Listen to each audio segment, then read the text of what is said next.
Mes amis, bien le bonsoir. Ce matin, je marchais le long d'une route pluvieuse. Il y avait une voiture garée avec le drapeau ukrainien placé sur la lunette arrière. Il soutient l'Ukraine. J'étais dégoûté, vous savez, j'ai été envahi d'un dégoût, le privilège du, j'ai presque envie de dire, j'ai pas envie d'utiliser la terminologie de nos amis wokistes, mais des fois j'ai envie d'utiliser la notion de privilège blanc quelque part. C'est terrible, terrible cette manière d'afficher de manière ostentatoire, comme on disait à une époque, d'afficher qu'on fait partie du camp du bien. Le camp du bien est montré par une sorte de chiffon comme ça, qui est agité par les médias, qui est agité par les politiques, par les forces de l'argent, et puis qui donne en temps réel les valeurs du moment, les valeurs à adopter pour être quelqu'un de bien. Vous savez, je trouve terrible ce qui se passe. Je trouve terrible. Et certains vont dire, d'aucuns vont dire, n'est-ce pas, comme on dirait en français soutenu, que, ben oui, mais c'est normal. C'est normal que tu es dégoûté par cela, parce que tu es un pro-Russie, n'est-ce pas? C'est la pire chose qui peut arriver en ce moment, n'est-ce pas? En fait, je trouve terrible ce qui se passe en Ukraine en réalité. Mais de manière authentique. Pas le sentimentalisme fake des woke et des gens qui veulent utiliser des tokens pour montrer qu'ils sont du bon côté. En Ukraine, il y a des gamins qu'on est en train d'envoyer au casse-pipe, des enfants littéralement, des ados à peine sortis de l'enfance, qu'on est en train d'armer, de casquer, puis d'envoyer se faire tuer. Ils se font tuer avant même d'avoir compris à quoi ils participent. C'est un petit peu ce qui est en train de se passer avec la bien-pensance occidentale qui soutient l'Ukraine. C'est comme si j'envoyais un gars de 48 kilos faire face à un type de 95 kilos. Je lui dis, vas-y, attaque-le. Je suis là, je te soutiens, je suis là. Il part, il revient, les dents de devant sont plus là. Tu sais quoi? Vas-y, je te donne un bâton, tu vois. Je vais te donner un bâton, tu vas voir. Vas-y, attaque-le. Il part, il revient, il a un œil éteint. Il n'a plus le bâton. Tiens, je te donne autre chose. Je vais te donner, je sais pas moi, une poêle à frire. Vas-y, avec la poêle à frire, tu pourras le vaincre. Puis il revient. D'accord? Et chaque fois qu'il part, il reviendra plus amoché. Mais voilà, je le soutiens. Je suis son ami, moi. Je mettrai son drapeau sur la lunette arrière de mon véhicule. C'est ce qu'ils sont en train de jouer avec l'Ukraine. L'Ukraine a été sacrifiée par son régime installé par les États-Unis. Il est en train d'être utilisé comme chair à canon pour une guerre qui ne le regarde pas fondamentalement. Vous savez, il y a des gens qui disent oui, mais l'Ukraine, il a voulu rejoindre l'OTAN, c'est un pays indépendant, c'est un pays libre, souverain, s'il a envie de rejoindre l'OTAN et après. Non. Si on va en 1962, il y avait Cuba, un pays libre et souverain, qui a voulu installer des bases de missiles sur son sol. L'US Air Force, qui passait régulièrement au-dessus du pays, qui prenait des photos, ont fait un agrandissement, ils ont fait un chantier. Très tôt, en 1962, vers le mois d'avril, ils ont vu des préparatifs. Ils ont continué à surveiller ce chantier en se disant, mais qu'est-ce qu'ils foutent dans cet endroit? Puis progressivement, ils ont vu des choses qui leur ont fait penser à une base de missiles. Voilà. Le monde a failli arriver à la guerre nucléaire. Kennedy rigolait pas. Tout le monde lui a donné raison. Et même aujourd'hui, de loin, même si je suis pas le plus grand pro-américain que vous pouvez trouver sur Internet, Kennedy avait raison, bien sûr. Malgré que Cuba est un pays libre, indépendant et tout, il y a des sensibilités géostratégiques. Il y a des mécaniques géostratégiques qui sont capables d'envoyer un pays, voire d'envoyer le monde entier dans une guerre. Et elles sont connues en général. On ne les découvre pas après coup. Les soviétiques espéraient que cette base reste secrète. Mais bon, elle n'est pas assez secrète. Ils n'ont pas fait ça de manière ouverte. Mais voilà, donc, ce qui est en train de se passer aujourd'hui en Ukraine, c'est réellement l'Occident qui est en train de d'envoyer ce pays au casse-pipe en faisant semblant de le soutenir. Et avec des amis comme ceux-ci, il n'y a pas besoin vraiment d'avoir des ennemis. La quantité d'armement qui est en train d'être délivrée aujourd'hui à l'Ukraine, il y a un responsable de l'US Navy qui a dit que bientôt, il a dit dans 6 mois, l'armée américaine devra choisir entre s'armer elle-même ou armer l'Ukraine. Ça vous donne une idée de la quantité d'armement qui est en train d'être distribuée dans ce pays. Ce pays qui est connu depuis toujours pour des mafias, pour des problèmes de blanchiment d'argent, de trafic en tout genre. Et ces gens ne perdent pas le nord. Non seulement ils ne perdent pas le nord, mais en plus, les mafias en général vont proliférer de plus belle quand il y a un substrat de crise, de guerre et de chaos généralisé. Déjà que ces mafias étaient assez puissantes quand il y avait une forme d'ordre légal. Alors maintenant, je ne vous dis pas. Maintenant, avec la guerre, il est très facile d'imaginer qu'une bonne partie de ces armes vont circuler en dehors de l'Ukraine et on pourra les retrouver entre des mauvaises mains. Je pense à des groupes terroristes, je pense à des groupes de grand banditisme, et ça peut revenir, y compris dans les pays qui sont en train de distribuer ces armes. Quand on voit l'histoire de l'Afghanistan, par exemple en Afghanistan, il y avait les Américains qui distribuaient des missiles Stinger à ce qu'on appelait à l'époque les Moudjahidines. Parce qu'en fait, un islamiste en djellaba et en barbe et prenant la charia a plusieurs noms en fonction de son positionnement sur l'échiquier géostratégique. Alors, ça dépend, est-ce qu'il sert les intérêts américains ou pas. Alors s'il sert les intérêts américains, il est invité à la Maison Blanche, la NASA va lui dédier une mission, c'est vrai, c'est arrivé ça. La NASA va lui dédier une mission et puis il aura très bonne presse, le commandant Massoud, voilà, d'accord, je ne sais pas s'il a fait la une de Paris Match, mais bon, en tout cas, lui n'a pas fait l'ouverture de tous les galas et de toutes les rassemblements de célébrités comme le fait le président ukrainien. En tout cas, c'était des moudjahidines à l'époque. Alors quand c'était des moudjahidines, on leur a distribué des missiles. Pourquoi on leur a distribué des missiles? Simplement parce que à un moment donné, c'était le massacre avec les hélicos soviétiques. Et puis ces moudjahidines, pour reprendre la terminologie, n'avaient aucune possibilité de faire tomber ces hélicos. Donc on leur a distribué des missiles portatifs que quelqu'un met sur son épaule, vise, pam, le missile part, il flash l'hélico. C'était pour les aider. Et puis il se trouve pour s'aider soi-même. Les Américains n'aidaient pas les Moudjahidines. Et ils étaient dans une guerre avec l'URSS. Donc voilà, c'est tout. Le problème, c'est que quand l'histoire s'est terminée, puis que les Moudjahidines sont devenus des talibans, il a fallu aller les récupérer, ces missiles. Parce qu'on a eu peur. Et ils avaient encore un peu de bon sens à l'époque. Aujourd'hui, ils les auraient laissés traîner. Ils avaient peur de voir ces choses-là frapper des avions de ligne et autres à droite à gauche dans le monde.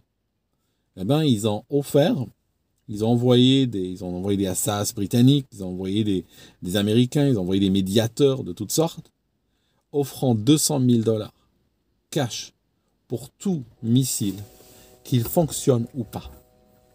Peu importe, même s'il est rouillé, même s'il manque des pièces, peu importe. Tu me donnes le missile, je te donne $200,000 cash. Sans poser de questions. Parce qu'ils savaient que leur responsabilité était engagée, que si ces missiles auraient été utilisés ou avaient été utilisés contre des vols civils et autres, ça pouvait engager des répercussions assez sérieuses. Donc ils les ont rachetés. Et en même temps, ils ont armé les talibans. Parce que pour $200,000, un taliban, dans un pays où la boîte de conserve plein de balles pour AK-47 coûte moins cher qu'un kebab, tu imagines $200,000 ce que ça te permet de faire. Et après, ça explique un petit peu aussi cet argent déversé, ça explique un petit peu le merdier qui est venu par la suite. Aujourd'hui, on est en train de faire la même chose, mais en puissance 10, avec l'Ukraine. L'administration Biden, elle n'est pas éternelle. Biden, un jour, il ne se réveillera pas, sera terminé, funérailles nationales, et puis quelques coups de canon, et puis il est parti. Ou bien, dans une autre optique, les élections arrivent, et puis c'est terminé pour sa gueule, et puis un autre arrivera. Alors l'autre qui arrivera à sa place, qu'il soit un démocrate ou un républicain, il ne va pas nécessairement continuer l'histoire. Pourquoi? Parce que tout simplement, chaque président américain arrive avec un portefeuille. Et dans ce portefeuille, il y a une guerre. Il y a une guerre et il y a des bénéficiaires. Parce que la guerre aux États-Unis est une rente permanente. Les Américains, les pauvres, le public américain est dressé littéralement, surtout les pauvres. Hein. Vous savez, les pauvres, ceux qui vivent dans les quartiers de misère, etc. T'as un Walmart, un grand parking, et puis des maisons très moches qui se suivent les unes les autres, hein, avec des ados oisifs et tout. Ben, c'est là où on recrute les militaires. Et ce public, malheureusement, est dressé à donner ses enfants. Ils donnent leurs enfants, hein, ils les donnent en holocauste à cette mafia. Et en retour, ils reçoivent quoi? En retour, soit ils reçoivent un enfant qui a perdu la tête, soit il a perdu les jambes, soit ils reçoivent dans une boîte avec un drapeau et une médaille. C'est pas, puis ils sont très fiers, hein, un drapeau, une médaille.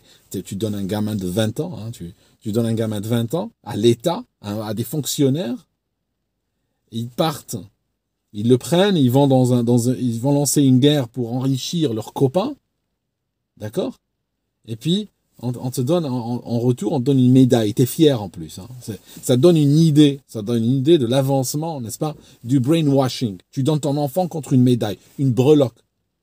Je peux t'en acheter pour 10 $ sur eBay, une breloque. T'as pas besoin de donner ton enfant pour ça. D'accord? Donc, ils donnent leurs enfants. Pendant ce temps-là, les enfants de leurs dirigeants, eux, ils sont en train d'étudier dans les grandes universités mondiales et ils ont des postes directs vers les plus grands groupes financiers, banques et tout ça. Et puis voilà. Et pendant ce temps-là, bon, le pauvre... c'est ça, c'est un système extrêmement cynique, mes amis. C'est du cynisme crasse. Et qui fait fi de toute vie humaine, que ce soit une vie individuelle, mais aussi une vie collective, mais aussi une vie d'une nation. On peut détruire complètement une nation parce que ça arrange quelqu'un quelque part. Ok? Lorsqu'il y aura les armes ukrainiennes de retour, comme on dit, dans les banlieues françaises ou ailleurs, ça risque de faire très mal. Mais en tout cas, aujourd'hui, voilà, plus je vois, plus je suis horrifié un peu de ce qui est en train de se passer sur ce plan-là. Et tout ça parce que tout simplement, l'Occident a développé une haine viscérale contre ce que représente la Russie. Elle représente quoi la Russie fondamentalement? Mais elle représente quoi vraiment? Elle représente ce qu'était l'Occident il y a 30 ou 40 ans. C'est tout. Voilà la haine viscérale d'où elle vient. Elle vient de là. En fait, c'est une haine contre soi-même. C'est-à-dire que, imaginons que toute cette guerre et tout, ne serait jamais arrivé si la Russie avait suivi le même chemin de dégénérescence sociétale, dégénérescence au niveau de l'éducation, au niveau de l'école, au niveau des valeurs, au niveau de la jeunesse et tout ça. Si elle avait organisé, si elle avait ourdi sa propre dégénérescence, c'est clair que tout ceci ne serait pas arrivé. Vraiment pas du tout. D'accord?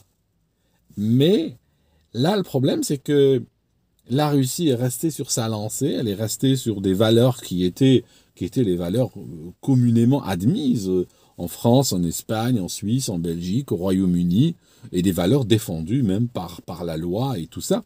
J'avais vu une image l'autre jour, une femme en bikini, une photo noir et blanc, sur une plage française, se faisant verbaliser par un flic. Bon, après, il verbalisait un peu plus tard, il verbalisait pour des masques à 135 €, mais voilà, eux, ils font ce que le régime leur dit de faire, hein. Ils sont au service du régime, de toute façon, et au service des valeurs du moment, de l'instant. Mais pour vous dire que ce n'est pas la Russie qui a changé, en réalité. C'est le reste des pays occidentaux qui ont rejeté, mais en très peu de temps, leurs valeurs, ont développé une haine viscérale pour Issel, et puis ils regardent la Russie comme étant, quelque part aujourd'hui, une sorte de musée, hein, de ce qu'ils étaient il y a peu de temps. C'est ça, c'est de là d'où vient la haine en réalité. Cette haine viscérale, parce que on a vu des guerres, on a vu des prises de tête, on a vu des conflits et tout ça. Sauf que ce conflit-là est d'un autre niveau. Il y a du viscéral dedans. Or, les guerres de ce type, les guerres où il y a du viscéral, sont souvent des guerres ethniques, sont souvent des guerres d'extermination, sont souvent des... C'est pas n'importe quelle guerre. Hein. C'est là où il y a du viscéral. Hein. C'est autre chose. Hein. C'est d'un autre niveau. Voilà. Puis bon, l'Ukraine au passage, il est sacrifié. Hein, de toute façon. Hein. Tant qu'il a des jeunes à envoyer sur le front et au casse-pipe, prenant des armes qui viennent d'être livrées des États-Unis, sur lesquelles énormément de gens dans le système américain ont pris leur pourcentage et tout. Voilà, après, hein, si le gars se fait buter un quart d'heure plus tard, qu'est-ce qu'on a à cirer, hein. C'est ça la réalité, c'est le cynisme dans lequel ça... Enfin, c'est... Ce qu'il y a aussi, c'est qu'accessoirement, ça permet aux Occidentaux, en créant donc la crise, ça leur permet aussi de détruire leur économie, parce qu'ils en rêvent depuis toujours. Si vous regardez un petit peu dans le passé, si on regarde, c'est en 2020 par exemple, la Chine, ennemie stratégique des Occidentaux, ennemi historique, adversaire à la rigueur, si on n'aime pas le mot ennemi parce qu'on le trouve peut-être trop fort, on peut au moins dire, on peut au moins concéder que la Chine est un adversaire important de l'Occident. La Chine leur annonce, par le biais du secrétaire du Parti communiste, qu'il y a non seulement un virus, mais qu'en même temps, la seule option, c'est d'arrêter son économie et d'enfermer sa population. Et ils y vont, ils le font. Sans regarder, sans vérifier. Ils y vont tête baissée. Alors, c'est quoi l'origine de cette manipulation? Parce que si vous regardez bien, dans les manipulations, on manipule les gens en utilisant leur penchant. On manipule jamais contre le penchant. C'est pas possible, c'est très dur. On manipule toujours dans la direction du penchant. Je vous donne un exemple pour reprendre l'histoire dont on parlait avant, la guerre en Afghanistan. Moi, je viens d'Algérie, on a beaucoup d'Algériens, jeunes et moins jeunes, qui étaient partis faire la guerre au profit des États-Unis. Eux, ils pensaient qu'ils étaient en train de faire la guerre pour l'islam, pour Allah, pour Dieu. Mais en réalité, ils arrivaient au Pakistan, ils étaient répertoriés, on les armait par des armes payées par les Américains, on les mettait dans des camions, on leur faisait traverser la frontière, puis une bonne partie ne revenait jamais. Qu'est-ce qu'on faisait? C'est quoi le sens de la manipulation ici? C'est qu'on a pris des gens qui sont déjà musulmans, et puis on leur a dit l'islam est en danger en Afghanistan, des musulmans se font attaquer par les soviétiques, allez les défendre. Donc vous voyez, on a utilisé un penchant existant. Pareil, la Chine a utilisé un penchant existant chez les Occidentaux. Sachant que les Occidentaux rêvent de détruire leurs économies. Sachant que les Occidentaux vivent dans une obsession aujourd'hui de tout s'aborder. Et ça, les Chinois le savent. Donc qu'est-ce qu'ils ont fait? Ils leur ont juste donné une carte, une sorte d'alibi, leur permettant finalement d'exécuter ou de mettre en pratique leurs ambitions ou leurs tentations ou leurs chimères les plus profondes. Ils ont été à fond. Pareil, cette histoire avec les sanctions contre la Russie. Vous y croyez, vous, les sanctions contre la Russie? Ils ont vraiment sanctionné la Russie? Non. C'est des sanctions contre les pays européens. Les sanctions contre la France, contre l'Angleterre et ces pays sont aujourd'hui sanctionnés. Mais c'est de l'auto-sanction. Mais ce n'est pas par hasard, ce n'est pas un accident. C'est une auto-sanction qui leur permet encore de continuer à détruire leur économie, appauvrir les masses. Voilà, c'est tout. Parce que l'appauvrissement des masses est aujourd'hui nécessaire. Parce que ça permet de les contrôler. Parce que c'est une forme, j'ai pas envie d'utiliser un terme trop violent, mais je vous dirai ça une autre fois. J'ai une théorie sur ça. Une théorie très intéressante. Je partagerai ça avec vous une autre fois. Je ne pouvais pas la dire ici. Ce forum-là ne le permet pas. D'accord? Mais il y a une explication. Rien ne se fait par hasard. Voilà mes amis. Donc, merci d'avoir regardé cette vidéo jusque-là. Franchement, vous avez du mérite. On se voit dans une autre.